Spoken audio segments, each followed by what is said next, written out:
नमस्कार विद्यार्थी मित्रांनो. आज आपण खूप दिवसानंतर क्लास घेत आहोत. जो मधातला काळ गेला तो परीक्षेमध्ये गेलेला काळ होता आणि परीक्षेच्या आधी जेवढा आपला पाठ शिकून झालेला होता तिथपासून आज कंटिन्यू रेग्युलर शिकूया.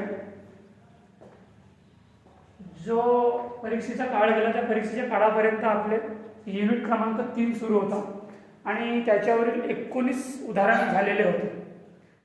आज आपण 20 नंबरचं उदाहरण घेऊ. 20 आणि 21 एक किंवा दोन प्रॉब्लेम्स घेऊया आणि त्याच युनिटला आपण इथे रेग्युलर करूया. या युनिटवर जास्त काही प्रॉब्लेम्स उरलेले नाही आहेत.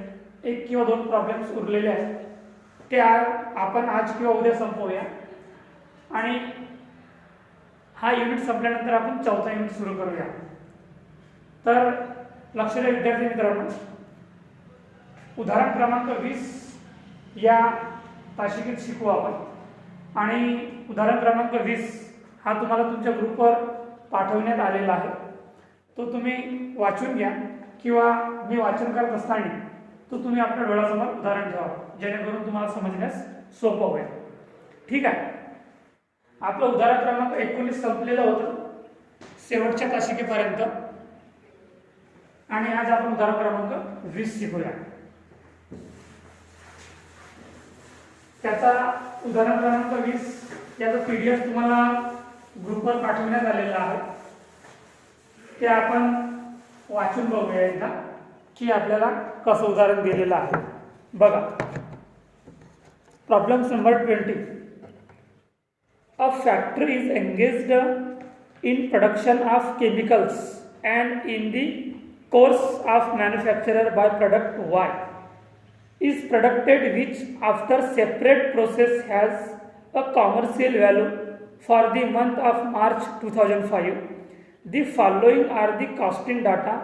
Then that prepare process account and find out cost per unit.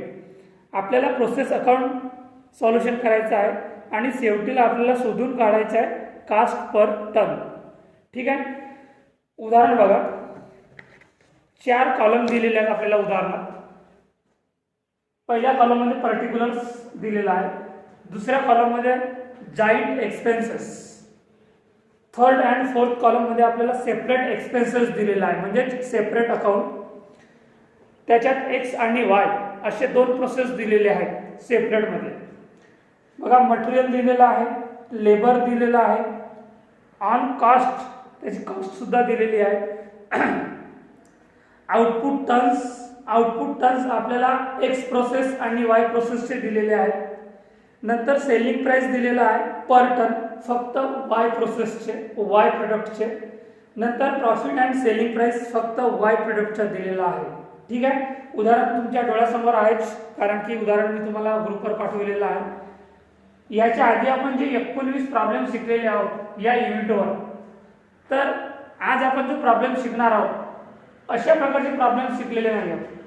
या उदाहरणात आपल्याला जॉइंट प्रोसेस अकाउंट शिकायचं आहे आणि याच्या आधी जे आपण जेवढे काही प्रॉब्लेम शिकलेले आहोत या युनिटवरील, तर आपल्याला जॉइंट प्रोसेस अकाउंट अशा प्रकारचे आपण अकाउंट्स तयार केलेले नाही आहोत किंवा अशा प्रकारचे आपण प्रॉब्लेम्स पाहिलेलं नाही आहोत जे आपण आजच्या तासिकेमध्ये पाहूया. ठीक आहे. कठीण काहीच नाही आहे विद्यार्थ्यांना. या उदाहरणात आपल्याला जॉइंटचा जो काय आपल्याला मटेरियल पाहिजे आहे तो दिलेला आहे. नंतर सेपरेट अकाउंट दिलेले आहेत आपल्याला, सेपरेट अकाउंट दिलेले आहेत एक्स अँड वाय असे आपल्याला दोन सेपरेट प्रोसेस अकाउंट दिलेले आहेत. ठीक आहे. तर आपल्याला याच्यात एक्स्ट्रा जॉइंट अकाउंट तयार करावं लागेल. ठीक आहे. तर जॉइंट अकाउंट तयार करत असताना बघा आपल्याला काय कशा प्रकारे आपल्याला ते तयार करावं लागेल. आधी आखणी करून घ्या. जॉइंट अकाउंट या अशा प्रॉब्लेम्सवर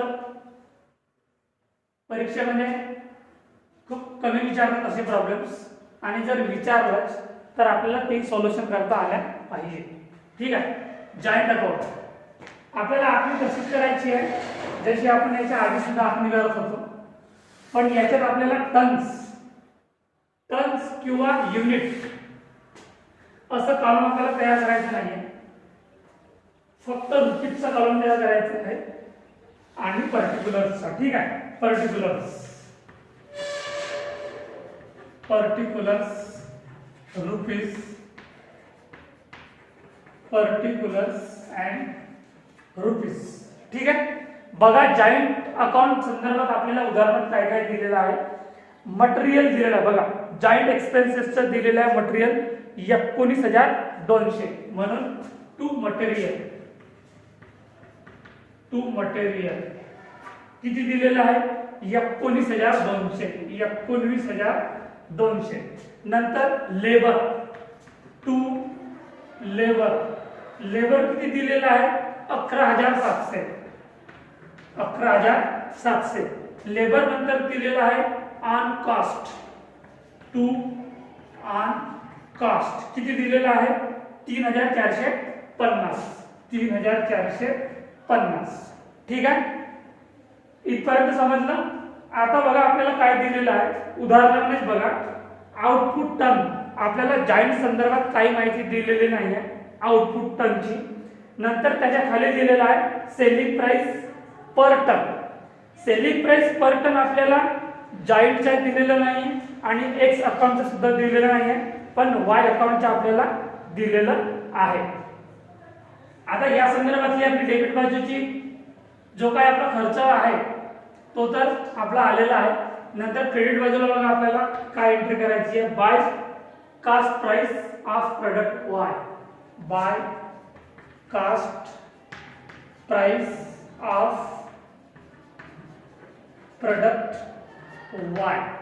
ठीक आहे, by cost price of product Y. आपल्याला आता प्रोडक्ट वाय ची कास्ट प्राइस काढायची आहे. ठीक आहे, तर त्या संदर्भात आपल्याला आता वर्किंग नोट काढावी लागेल. वर्किंग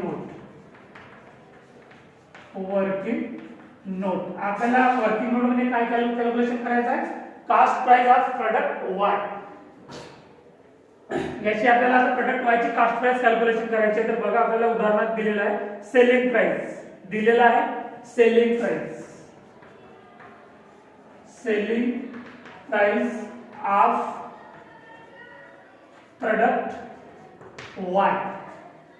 आपल्याला सेलिंग प्राइस फक्त प्रोडक्ट वाय ची दिलेली आहे. एक्स आणि जॉइंट या दोन्ही अकाउंटची आपल्याला सेलिंग प्राइस दिलेली नाही आहे, म्हणून आपण सेलिंग प्राइस प्रोडक्ट वाय ची घेऊया. किती दिलेली आहे बघा, वाय ची सेलिंग प्राइस 280 रुपये.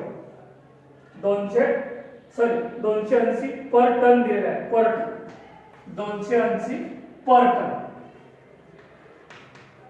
टन. ठीक आहे, नंतर काय दिलेलं आहे त्याच्या खाली बघा profit on selling price minus profit on selling price. किती पर्सेंट दिलेला आहे आपल्याला 50% सेलिंग प्राइस दिलेला आहे. तर 280 चे 50% किती होती 180 पर टन. ठीक आहे, टोटल बघा selling price of product Y total आपल्याला टन्स दिलेले आहेत प्रोडक्ट वाय चे 280. त्याच्यामधून आपल्याला 50% ऑलरेडी उदाहरणात दिलेला आहे की प्रॉफिट दिलेला आहे 50% ऑन सेलिंग प्राइस वाय प्रोडक्टचा. तर तो आपल्याला मायनस करावा लागेल 280 चे 50%. 280 गुणिले 50% भागिले 100 किती निघतील 140. तर 280 मधून 140 मायनस करा तर किती उरतील 140 पर टन. 140 पर टन. ठीक आहे, आता आपल्याला बघा काय दिलेलं आहे 140 पर टन निघाला आपला 140. नंतर आपल्याला total caste of product Y. आता आपल्याला काय मिळावं लागेल total caste of product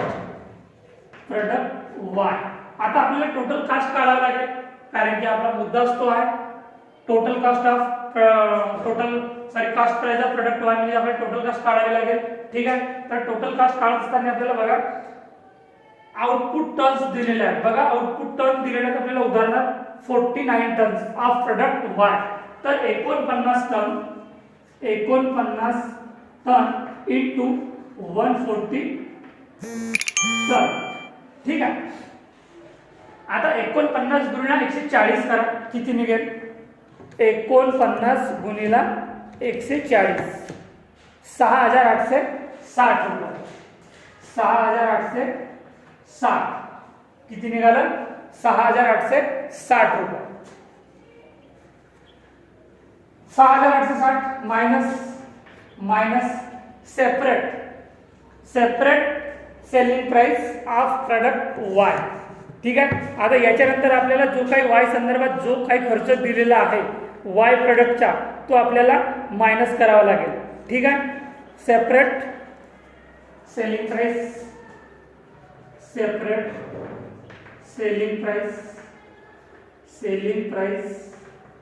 of product Y. Separate selling price of product Y. तर आपल्याला जो वायचा जो खर्च दिलेला आहे टोटल खर्च बघा किती दिलेला आहे. उदाहरणार्थ बघा 780 दिलेला आहे. मटेरियल 780 प्लस लेबर दिलेला आहे 2,642 आणि ऑन कॉस्ट दिलेला आहे 544. याची टोटल झाली आहे 3,966 रुपये. 3,966 रुपये. आता 6,860 मधून 3,966 रुपये मायनस करा. Minus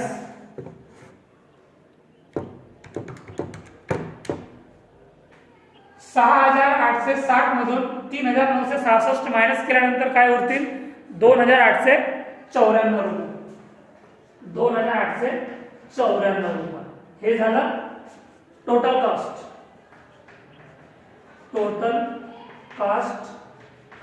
of product Y. Total cost of product Y 2,894 रुपये. समजलं विद्यार्थी मित्रांनो. थोडा पॉइंट डिफिकल्ट आहे पण काळजीपूर्वक आणि लक्षपूर्वक तुम्ही जर ऐकलं असाल हा वाला पॉइंट कशा प्रकारे कॅल्क्युलेशन केलेला आहे तर तुम्हाला कठीण वाटणार नाही. अदरवाईज तुम्हाला खूप कठीण वाटेल. तुम्हाला मी पुन्हा सांगतो आहे हा वाला पॉइंट आपल्याला कशा प्रकारे कॅल्क्युलेशन करायचं होतं आणि आपण कशा प्रकारे कॅल्क्युलेशन केलेलं आहे. जॉईंट अकाउंट डेबिट बाजू आणि क्रेडिट बाजू. आपल्याला डेबिट बाजूची सर्व रक्कम दिलेली आहे. मटेरियल दिलेला आहे, लेबर्स दिलेला आहे, ऑन कॉस्ट दिलेला आहे. आपल्याला सरतेसेटी उदाहरणात विचारलेला आहे find out cost per ton. ठीक आहे. तर आपल्याला तो शोधून काढायचा होता. क्रेडिट बाजूला पहिली एंट्री येणार आहे की by cost price of product Y. याच्यात आपल्याला रक्कम शोधून काढावी लागेल, रक्कम कॅल्क्युलेशन करावी लागेल. तर बघा जो सेपरेट अकाउंट असतो आहे लास्ट अकाउंट. आता या उदाहरणात एक्स आणि वाय दिलेला आहे. दुसऱ्या उदाहरणात ए किंवा बी राहू शकते, कोणतेही राहू शकते. पण जो लास्ट अकाउंट आहे त्याच्यावर आपल्याला कॅल्क्युलेशन करावं लागेल किंवा जी आपल्याला माहिती दिलेली राहील त्या टनची. जर एची आपल्याला माहिती दिली या उदाहरणात जर आपल्याला एक्सची जी माहिती दिलेली असती तर आपण एक्सचं कॅल्क्युलेशन केलं असतो. पण या उदाहरणात आपल्याला वायची माहिती दिलेली आहे. वायची माहिती म्हणजे आपल्याला सेलिंग प्राइस दिलेला आहे आणि त्याचं प्रॉफिट सुद्धा दिलेलं आहे. म्हणून आपल्याला प्रोडक्ट वायचं आपल्याला इथे कॅल्क्युलेशन करावं लागलं. ठीक आहे. Selling price of product Y 280 tons आपल्याला सेलिंग प्राइस दिलेली आहे प्रोडक्ट वायची. ठीक आहे. 280 टन्स आपल्याला प्रोडक्ट वायची दिलेली आहे सेलिंग प्राइस. त्याच्या खाली पॉईंट दिलेला आहे selling price of product Y 50%. जेवढं पर्सेंट दिलेलं आहे तेवढं पर्सेंट आपल्याला मायनस करावं लागेल. या उदाहरणात आपल्याला प्रॉफिट दिलेलं होतं 50%. जो तुमच्या उदाहरणात दिलेला आहे 280 चे 50% निघाले 140. 140 काय निघाले आपला टोटल टर्म्स. ठीक आहे. 140 टोटल टर्म्स निघालेला आहे. पुन्हा उदाहरणात दिलेला आहे आपल्याला काय कॅल्क्युलेशन करावं लागेल की total cost of product Y हा आपल्याला पॉइंट्स कॅल्क्युलेशन करावं लागेल कारण तोच आपल्याला पॉइंट कॅल्क्युलेशन करायचा आहे. Total cost of product Y 49 tons product वायचे दिलेले आहेत आपल्याला ऑलरेडी. 49 टन्स दिलेले आहेत. 49 टन्स आपल्याला ऑलरेडी दिलेले आहेत आणि 140 टन्स आपला कॅल्क्युलेशन करून निघालेला आहे 50%. तर 49 गुणिले 140 केलं तर 6,860 त्याची काय निघाली रक्कम निघाली, अमाऊंट निघाली. ठीक आहे. 6,860 रुपये. नंतर आपल्याला separate selling price of product Y हे मायनस करावं लागेल. जो आपल्याला सेपरेट खर्च दिलेला आहे वाय प्रोडक्टचा, मटेरियल दिलेला आहे, लेबर दिलेला आहे आणि ऑन कॉस्ट दिलेला आहे. या तिघांची आपण टोटल केला तर 3,966 रुपये आहे आणि 6,860 रुपयामधून 3,966 रुपये मायनस केला तर 2,894 रुपये शिल्लक राहतात. ही आपली निघेल टोटल कॉस्ट. तर तीच निघालेली आपली 2,894 रुपये टोटल कॉस्ट. नंतर आता आपल्याला काय करावं लागेल की by product to next process, by product to next process करावं लागेल, म्हणून by product to next process. ठीक आहे. आता त्यासाठी आपल्याला टोटल करावी लागेल दोन्ही बाजूची. इकडे टोटल किती आहे बघा,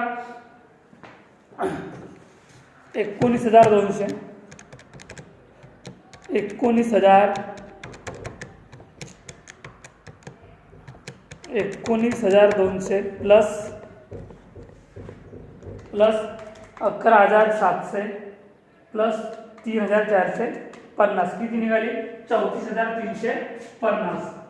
34,350 मधून 2,894 मायनस करा. 2,894 तर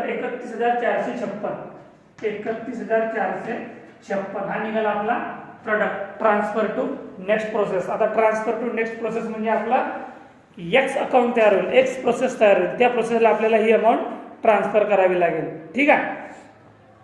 तर मी खाली लिहितो आहे प्रोसेस एक्स अकाउंट. आपल्याला याच्यात तिन्ही अकाउंट दिलेले आहेत. याच्या आधी आपण जे काही उदाहरण शिकलेले आहोत ते उदाहरण फक्त आपल्याला 3 प्रोसेस सेपरेट दिलेले होते. याच्यात आपल्याला जॉइंट प्रोसेस दिलेला आहे आणि 2 सेपरेट अकाउंट दिलेले आहेत. ठीक आहे. आता आपलं राहणार आहे प्रोसेस एक्स अकाउंट. पहिली एंट्री राहणार आहे to production transfer from joint account.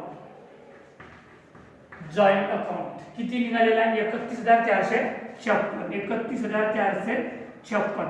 नंतर आपल्याला उदाहरणात काय दिलेलं, आता आपण उदाहरणाकडे बघूया.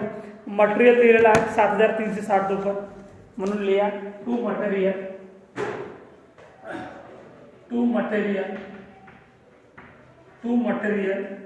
7,360 रुपये. 7,360 रुपये. लेबर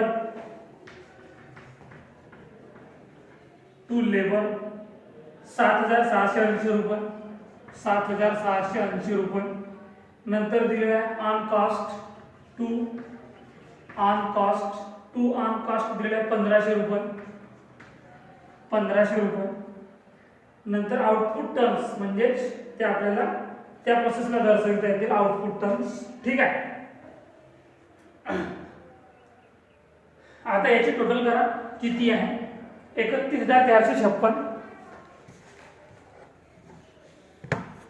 31,456 प्लस 7,360 रुपये. 7,360 प्लस 7,680 प्लस 1,500 किती उरलेले, किती टोटल झाले, 47,996. 47,996. इकडे काय राहणार आहे, बाय प्रोडक्ट किंवा by production transfer to next process. किती आहे, 47,996 रुपये. 47,996 रुपये टोटल आहे. 47,996 रुपये. समजलं. आपल्याला एक्स प्रोसेसला काही डिफिकल्टीज नाही आहेत, काही प्रॉब्लेम्स नाही आहेत. जे काही कॅल्क्युलेशन करायचं होतं ते आपल्याला जॉईंट अकाउंटला कॅल्क्युलेशन करायचं होतं आणि प्रोसेस एक्सला सरळ माहिती आपल्या उदाहरणात दिलेली आहे आणि आपण त्याच प्रकारे आपण कॅल्क्युलेशन केलेले आहोत. आता याच्यानंतर आपण प्रोसेस वाय अकाउंट घेऊया. मी वरचं अकाउंट मिटवतो. तुम्ही व्हिडिओमध्ये आहे तर तुम्ही लिहून घ्या. ठीक आहे. मी वरचं अकाउंट मिटवून त्याच्यात प्रोसेस वाय अकाउंट कॅल्क्युलेशन करतो.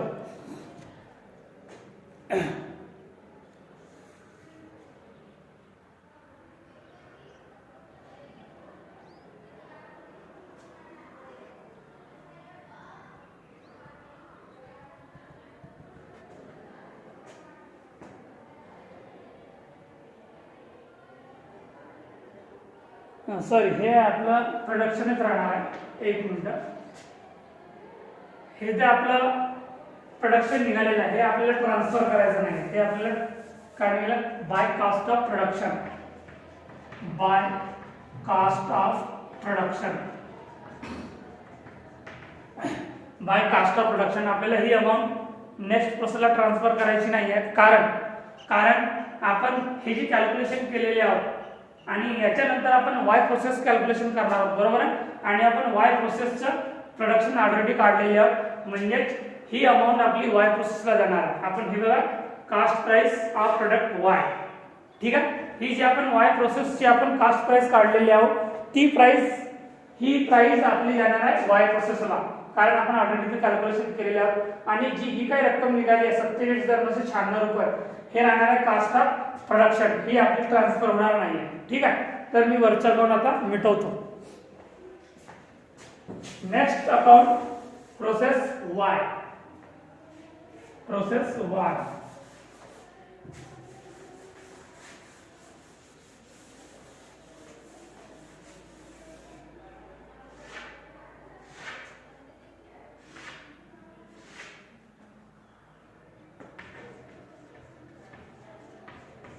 Process Y account to production. To production transfer from joint account. किती निघाला, 2,894 रुपये. 2,894 रुपये. नंतर काय येणार आहे, टू मटेरियल. टू मटेरियल किती या उदाहरणात बघा, मटेरियल किती दिलेलं आहे, 780 रुपये दिलेलं आहे. 780 रुपये. 780 रुपये. नंतर मटेरियल, नंतर लेबर. टू लेबर दिलेला आहे 2,642 रुपये. 2,642 रुपये. लेबर नंतर ऑन कॉस्ट दिलेला आहे. टू ऑन कास्ट किती दिलेला आहे, 544 रुपये. ठीक आहे. त्याच्यानंतर आपल्याला काय दिलेलं आहे का, नाही. इकडे काय राहणार आहे आपलं, by cost of production. By cost of production. आता याची टोटल करा किती येणार आहे, 2,894 रुपये. 2,894 रुपये प्लस 780 रुपये. 780 रुपये प्लस 2,642 आणि 544 किती निघाले आहे, 6,860 रुपये. 6,860 रुपये. 6,860 रुपये.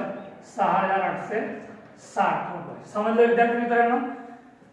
आपल्याला जर उदाहरण डिफिकल्टीज दिलेलं असेल पण तो उदाहरण डिफिकल्टीज नाही आहे, कठीण नाही आहे, आपल्याला त्याला सोपं बनावं लागेल. जसं की आपण हा उदाहरण क्रमांक 20 जॉईंट अकाउंट, हा जॉईंटवरचा प्रॉब्लेम आहे.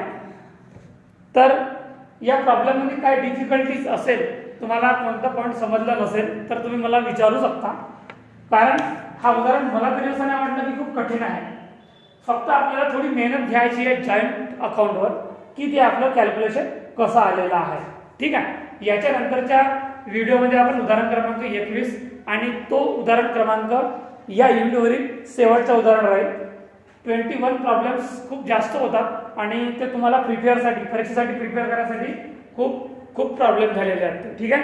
म्हणून याच्यानंतर शेवटच्या प्रॉब्लेम्स बघूया, जॉईंट अकाउंटवरच बघूया आपण शेवटचा प्रॉब्लेम्स 21, प्रॉब्लेम्स नंबर 21. तर उदाहरण क्रमांक आपण ह्या जॉईंटवरचं आपण पहिलं उदाहरण शिकलेले आहोत. याच्यात तुम्हाला काय डिफिकल्टीज वाटत असेल तर तुम्ही मला विचारा, कारण होऊ शकते की याच्यानंतरचा प्रॉब्लेम्स असाच असू शकते. ठीक आहे. तर हा उदाहरण आपण इथेच संपवूया आणि दुसऱ्या व्हिडिओमध्ये आपण 21 नंबरचा प्रॉब्लेम शिकूया. धन्यवाद.